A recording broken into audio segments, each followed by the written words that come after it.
മിശിഹ അനുകരണം പുസ്തകം 1 അധ്യായം 18. വിശുദ്ധ പിതാക്കന്മാർ നമുക്ക് നൽകിയ മാതൃക. യഥാർത്ഥമായ പരിപൂർണതയും ദൈവഭക്തിയും പ്രശോഭിച്ചിരുന്ന വിശുദ്ധ പിതാക്കന്മാരുടെ ഊർജ്ജസ്വലമായ ഉദാഹരണങ്ങൾ നോക്കുമ്പോൾ നാം ചെയ്യുന്നതൊക്കെ എത്ര തുച്ഛമാണ്. നാം ഒന്നും തന്നെ ചെയ്യുന്നില്ലെന്ന് വേണം പറയാൻ. അവരുടെ ജീവിതത്തോട് താരതമ്യപ്പെടുത്തിയാൽ നമ്മുടേതെന്താണ്? വിശപ്പിലും ദാഹത്തിലും തണുപ്പിലും നഗ്നതയിലും അധ്വാനത്തിലും ക്ഷീണത്തിലും ജാഗരണത്തിലും ഉപവാസത്തിലും പ്രാർത്ഥനയിലും ധ്യാനത്തിലും പീഡനങ്ങളിലും അപമാനങ്ങളിലും പുണ്യവാന്മാരും മിശിഹായുടെ സ്നേഹിതരുമായ അവർ നമ്മുടെ നാഥനെ ശുശ്രൂഷിച്ചു. സ്ലീഹന്മാരും രക്തസാക്ഷികളും വന്യരും കന്യകകളും മിശിഹായുടെ ചുവടുകൾ പിന്തുടരാൻ എത്രയേറെ ദാരുണമായ കഷ്ടതകൾ അനുഭവിച്ചു. നിത്യജീവൻ കൈവശമാക്കാൻ അവർ ഈ ലോകത്തിലെ തങ്ങളുടെ ജീവിതത്തെ വെറുത്തു. മരുഭൂമിയിലെ വിശുദ്ധ പിതാക്കന്മാർ എത്രയോ കഠിനവും പരിത്യാഗനിർഭരവുമായ ജീവിതമാണ് നയിച്ചിരിക്കുന്നത്. എത്ര ദീർഘവും കഠിനവുമായ പരീക്ഷകൾ അവർക്കുണ്ടായിരുന്നു. എത്രയോ പ്രാവശ്യം ശത്രു അവരെ ദ്രോഹിച്ചു. എത്രയോ തീക്ഷ്ണമായ പ്രാർത്ഥനകൾ അവർ നിരന്തരം ദൈവത്തിന് സമർപ്പിച്ചു. എത്രയോ കഠിനമായ പരിത്യാഗങ്ങൾ അവർ അനുഷ്ഠിച്ചു. തങ്ങളുടെ അപൂർണതകൾ കീഴടക്കാൻ എത്ര വീറോടെയാണ് അവർ പോരാടിയിരുന്നത്.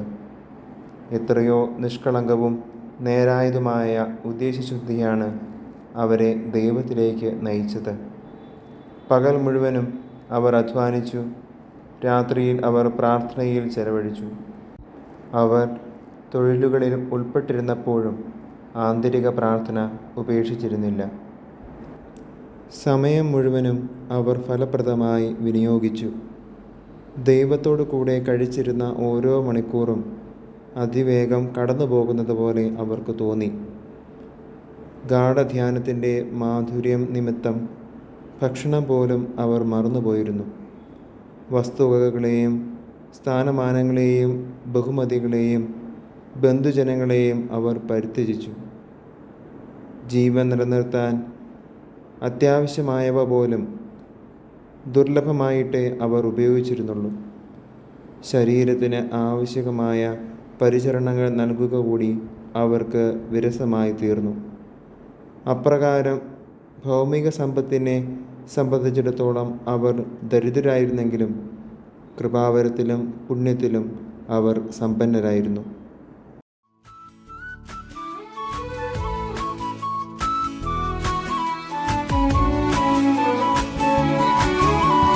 പാവനാത്മാവെ വരിക വേഗം, ദാസരിലെന്നും വസിച്ചിടേണം. പാവനാത്മാവെ വരിക വേഗം, ദാസരിലെന്നും വസിച്ചിടേണം. നിന്നാലെ നിർമ്മിതമായ വൃത്തിൽ ദിവ്യപ്രസാദം നിറച്ചിടേണം.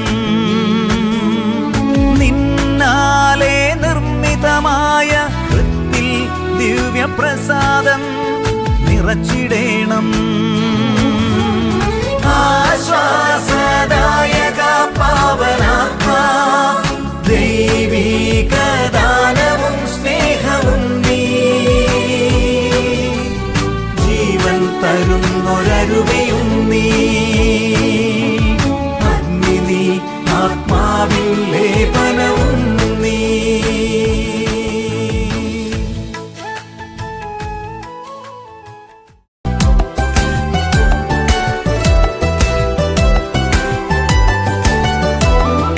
പ്രഭയോലും സമുദ്രതാരമേ സ്വസ്തി, ദൈവമാതീ നീ അനുഗ്രഹീത. പാപലേശമേശിടാത്ത കന്യേ ധന്യേ, സ്വർഗവിശ്രാന്തി തൻ കവാടമേ നീ. ഗബ്രിയേലന്ന് സ്വസ്തി ചൊല്ലി, മോദമോടതു നീ സ്വീകരിച്ചു. ശാന്തിയുറപ്പേകിയല്ലോ ഹവ്വതൻ നാമമാറ്റി മാറ്റിക്കുറിച്ചതന്നെ. കഥയോലും സമുദ്രതാരമേ സ്വസ്തി, ദൈവമാതേ നീ അനുഗ്രഹീത. പാപലേശമേശിടാത്ത കന്യേ ധന്യേ, സ്വർഗവിശ്രാന്തി തൻ കവാടമേ നീ.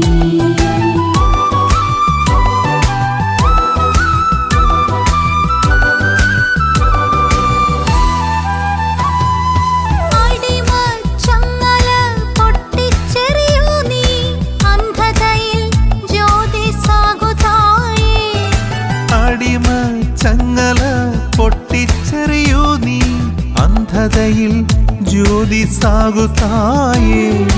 സർവരോഗവും അകറ്റണേ അമ്മേ, സമ്പൂർണമോദം യാചിപ്പൂ ഞങ്ങൾ. കഥയോലും സമുദ്രതാരമേ സ്വസ്തി. എൻ്റെ ആത്മാവ് കർത്താവിനെ മഹത്വപ്പെടുത്തുന്നു. എൻ്റെ ചിത്തം എൻ്റെ രക്ഷകനായ ദൈവത്തിൽ ആനന്ദിക്കുന്നു. അവിടുന്ന് തൻ്റെ ദാസിയുടെ താഴ്മയെ കടാക്ഷിച്ചു. ഇപ്പോൾ മുതൽ സകല തലമുറകളും എന്നെ ഭാഗ്യവതി എന്ന് പ്രകീർത്തിക്കും. ശക്തനായവൻ എനിക്ക് വലിയ കാര്യങ്ങൾ ചെയ്തിരിക്കുന്നു. അവിടുത്തെ നാമം പരിശുദ്ധമാണ്. അവിടുത്തെ ഭക്തരുടെ മേൽ തലമുറകൾ തോറും അവിടുന്ന് കരുണ വർഷിക്കും. അവിടുന്ന് തൻ്റെ ഭുജം കൊണ്ട് ശക്തി പ്രകടിപ്പിച്ചു. ഹൃദയവിചാരത്തിൽ അഹങ്കരിക്കുന്നവരെ ചിതറിച്ചു. ശക്തന്മാരെ സിംഹാസനത്തിൽ നിന്നും മറിച്ചിട്ടു. എളിയവരെ ഉയർത്തി. വിശക്കുന്നവരെ വിശിഷ്ട വിഭവങ്ങൾ കൊണ്ട് സംതൃപ്തരാക്കി. സമ്പന്നരെ വെറും കൈയോടെ പറഞ്ഞയച്ചു. തൻ്റെ കാരുണ്യം അനുസ്മരിച്ചുകൊണ്ട് അവിടുന്ന് തൻ്റെ ദാസനായ ഇസ്രായേലിനെ സഹായിച്ചു. നമ്മുടെ പിതാക്കന്മാരായ അബ്രാഹത്തോടും അവൻ്റെ സന്തതികളോടും എന്നേക്കുമായി ചെയ്ത വാഗ്ദാനം അനുസരിച്ചു തന്നെ.